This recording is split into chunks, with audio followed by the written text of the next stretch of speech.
ये अपनी दूसरी वीडियो आ गई इंजॉय होम गार्डनिंग की, ठीक है ना।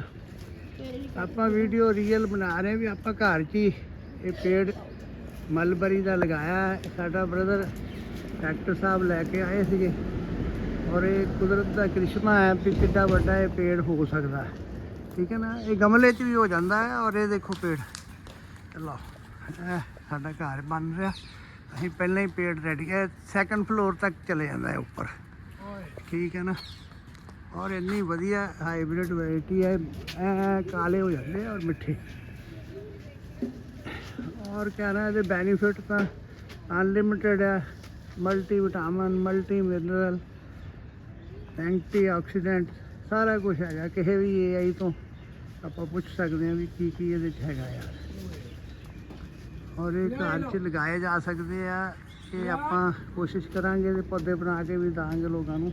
ਤੇ ਪਹਿਲਾਂ ਟਾਈਮ ਨਹੀਂ ਸੀ, ਹੁਣ ਟਾਈਮ ਹੀ ਟਾਈਮ ਹੈ ਆਪਣੇ ਕੋਲ, ਠੀਕ ਹੈ ਨਾ। ਔਰ ਇਹ ਫਿਰ ਆਪਾਂ ਇਸ ਤਰ੍ਹਾਂ ਦੀਆਂ ਵੀਡੀਓ ਜਿਹੜੀ ਆਪਣੇ ਹੀ ਆਪ ਖੁਦ ਲਗਾਏ ਉਹ। ਇਹ ਸਾਡਾ ਆਰਵ ਤਾਂ ਬਣਿਆ, ਇਹ ਦੇਖੋ ਇਹ ਇਸ ਤਰ੍ਹਾਂ ਦੀ ਵੈਰਾਈਟੀ ਬਣ ਜਾਂਦੀ ਹੈ। ਨਾਲ ਹੈ, ਵਾਹ ਜੀ ਵਾਹ, ਥੈਂਕ ਯੂ ਵੈਰੀ ਮਚ।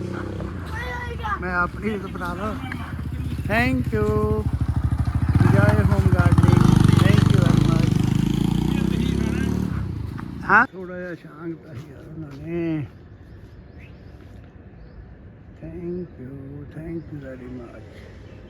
कितने सारे हैं, ये तरफ देखो कितने सारे। हाँ हाँ भरा हुआ देखो पूरा। हमारे पास और भी पेड़ हैं, अब बाकियों की वीडियो हम बाद में बनाएंगे, लेकिन ये वाली हमने, क्योंकि ये तो मार्च में ही है, इसकी वीडियो हमने बना दी है। Thank you.